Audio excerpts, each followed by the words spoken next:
Greetings, Acolyte, and welcome back to the Ordo Grigio, the Emperor's secret weapon against the enemy that is unpainted models. Today we'll be painting these Oldhammer wraiths as spirit hosts for my new Vampire Counts army.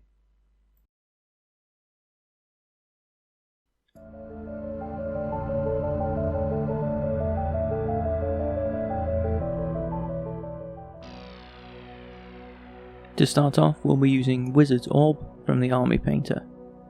For this we're just going to cover the entire model. Nothing complicated or fancy, just a decent covering over the whole model. I chose this colour as I'm going for the glowy green ghost look, somewhere between the Army of the Dead in Lord of the Rings, or I guess Slimer from Ghostbusters. Even with the final product, it's hard to tell which they remind me of more, to be honest.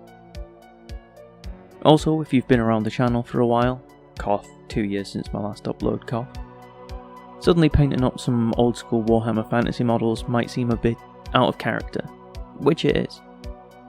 I haven't had any fantasy models since quite a while before they stopped calling it Warhammer Fantasy, back when these sculpts were actually available in Games Workshop and you could pick up a blister pack with pocket money.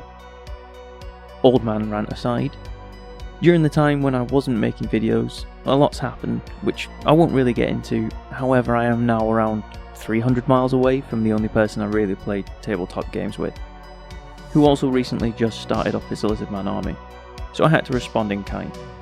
And he's visiting at the end of this month, so I've got around 20 days to print and paint the rest of the 2K army. Really glad I didn't print like 40 models for a Chaos Dwarf army, get halfway through painting them, and then switch to Vampire Counts. Moving on. The next step is a dry brush of snake scales using a makeup brush to apply. Yes, that's why I have makeup brushes for my toy soldiers, I swear.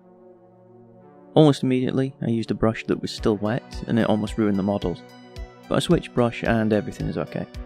Realistically though, this project is going to be about getting models on the tabletop using some basic techniques to get something good enough. I'm not going to stress over every detail or go way overboard into painting lots of layers and highlights, and spending 55 hours on like 30 infantry and never finish them because I get sick of looking at them. Not that that's ever happened before. You probably also noticed in the background I have quite a few other models all ready for the army, and they all follow the same theme, old school sculpts. These I believe are 3D scans of classic models, and I have found a whole bunch of them for free. So I'm using this project also to see if a single 2000 point Vampire Counts army would justify the price of my 3D printer. Yes, I have a spreadsheet. Thanks, Dad. At the end of the video we'll go through the list and what each print so far has cost, and as I do more videos on these guys I'll update it, including the cost of reprinting any misprints, etc. Then I'll compare it to Games Workshop prices for the modern models and see how it stacks up.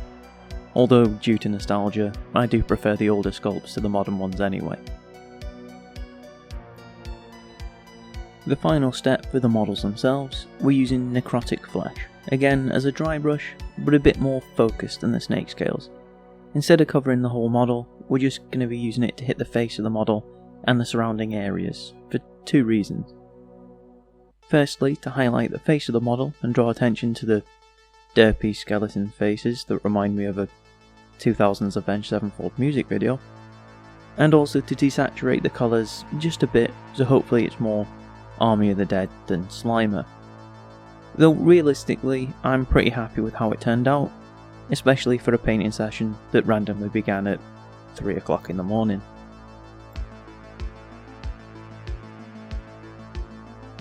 For basing, I'm using AK Interactive's Thick Mud, and that covers the whole of the surface of the base. Applying it with a brush, I'm trying to get a relatively even coating, and get as little as possible onto the model itself as I can. However, that said, any that gets on the model, I can just wipe away with a wet brush. I haven't yet decided how I'm going to paint the bases. I am toying with the idea of doing something like snow, or something else I can do with just a paint and a wash. I do have less than a month to finish the army, and I do also have a job and other commitments to my time. To that end, it is highly unlikely I'll be back to consistent weekly videos like I used to, but there will be more videos, and I should have gone through all the old comments that were left while I was away by the time this video's up. Now all that said, I think we're done with these guys for now.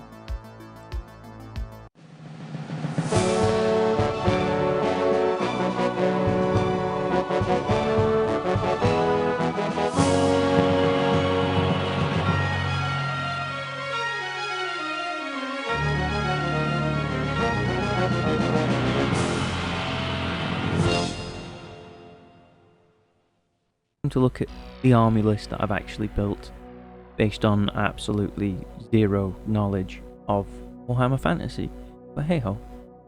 So, starting off with Lords, Vampire Lord, the Blood Dragon because I want him to do some lots of fighting, and he's on a Zombie Dragon, and I have found a sculpt for this one.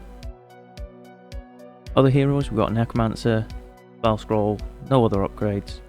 And I actually haven't found a model for this one yet, I'm still looking. I want to keep it old school, obviously, to fit with the rest. In core, you may have seen them in the background, 15 ghouls, one of them's already failed to print, which is why there's 14 on my desk currently. A unit of 19 skeletons, might be put up to 20, because I might be putting the Necromancer in there. 20 zombies, standard. 2 units of 5 Black Knights, 4 Spirit Hosts that we've painted in this video, and then also a Banshee because I like ghosts. This is where it gets fairly nerdy. I have a very basic spreadsheet. So my license software, if you put in how much the resin costs you per volume, it'll tell you how much each build plate costs. It'll be an approximation because leftovers on it that you clean off, etc. But for the core models themselves, I've basically broken it down each unit, and then each of the different build plates that I've sliced, how much that build plate costs, how much of them I actually need, and then that gives me a total for each unit, I guess. So today we did Spirit Hosts, 8 Wraiths, 71p to print them, a bit cheaper than Games Workshop, only needed 1 build plate because I managed to fit all 8 on there.